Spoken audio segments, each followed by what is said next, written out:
दुनिया की सबसे अहम तेल लाइफलाइन और उसके ऊपर मंडराता बड़ा खतरा। मिडिल ईस्ट से ऐसा संकेत आया है जिसने कई देशों की चिंता बढ़ा दी है।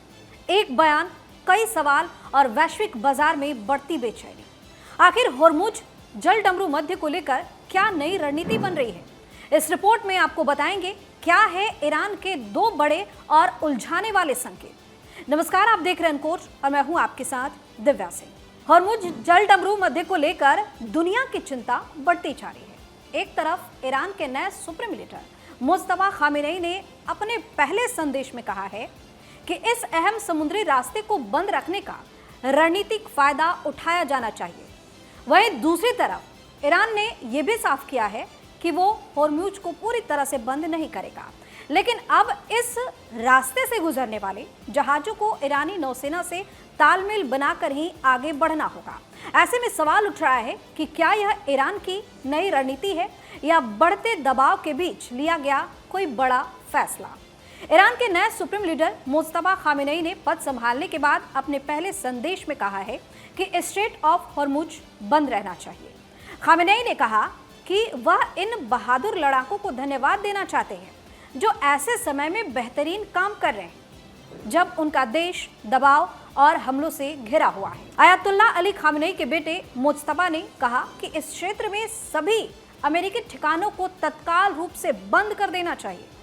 मुस्तफा खामेनेई कैमरे के सामने तो नहीं आए, बल्कि सरकारी टेलीविजन पर उनका बयान पढ़कर सबको सुनाया गया। हाल ही में ऐसी खबर सामने आई कि युद्ध के दौरान वो घायल हो गए थे। खामेनेई ने कहा कि स्ट्रेट ऑफ होर्मुज को बंद करने के लिए रणनीतिक फायदे का इस्तेमाल किया जाना चाहिए और खाड़ी अरब के पड़ोसियों पर ईरान के हमले जारी रहेंगे। खामेनेई ने इस युद्ध में मारे गए लोगों का बदला लेने का भी संकल्प लिया है। खामेनेई ने कहा कि ईरान अपने दुश्मन से मुआवजा वसूलेगा। उन्होंने कहा कि अगर वह इनकार करता है तो ईरान उसकी संपत्तियों से वसूली करेगा और उन्हें नष्ट कर देगा। अयातुल्ला अली खामेनेई के हत्या के बाद मुस्तफा को नया सुप्रीम लीडर चुना गया था। अमेरिकी और इजरायली हमलों में ईरान को काफी नुकसान हुआ है।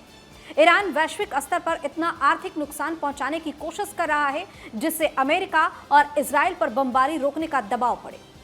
इससे पहले ईरान के राष्ट्रपति ने कहा था कि जब तक ईरान को किसी अन्य हमले के खिलाफ सुरक्षा गारंटी नहीं मिल जाती तब तक उसके हमले जारी रहेंगे, यानी पहले शर्त रखी गई थी।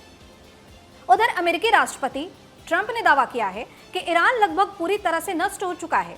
हालांकि इस बीच ईरान की ओर से होर्मुज जलडमरू मध्य को लेकर एक और अहम बयान सामने आ गया है। संयुक्त राष्ट्र में ईरान के राजदूत अमीर सईद इरानी ने कहा कि ईरान इस जलमार्ग को पूरी तरह बंद नहीं करेगा, लेकिन इस रास्ते से गुजरने वाले जहाजों को ईरानी नौसेना के साथ तालमेल बनाना होगा ताकि इलाके में सुरक्षा बनाए रखी जा सके। ईरान का कहना है कि वो समुद्री रास्तों की आजादी का सम्मान करता है, लेकिन मौजूदा हालात अमेरिका की कार्रवाई का नतीजा है। ईरान के विदेश मंत्रालय ने भी कहा कि होर्मुज जलमार्ग की सुरक्षा देश के लिए बेहद अहम है, क्योंकि पारस की खाड़ी और ओमान सागर से जुड़ी इस समुद्री पट्टी की सबसे लंबी तटरेखा ईरान के पास ही है। दरअसल स्ट्रेट ऑफ होर्मुज दुनिया के सबसे अहम तेल मार्गों में से एक है। इसी रास्ते से बड़ी मात्रा में तेल और गैस दुनिया के कई देशों तक पहुंचती है। यही वजह है कि इस इलाके में बढ़ते तनाव का असर सीधे वैश्विक तेल बाजार पर पड़ रहा है और तेल की कीमतें फिर से $100 प्रति बैरल के पार पहुंच गई हैं। ऐसे में अब दुनिया की नज़र इस बात पर टिकी है कि क्या होर्मुज जलमार्ग में हालात और बिगड़ेंगे या फिर कूटनीति बातचीत से तनाव कम हो जाएगा। आप अपनी राय हमें कमेंट करके जरूर बताएं। चैनल को सब्सक्राइब करें, वीडियो को लाइक और शेयर जरूर करें। बहुत बहुत धन्यवाद।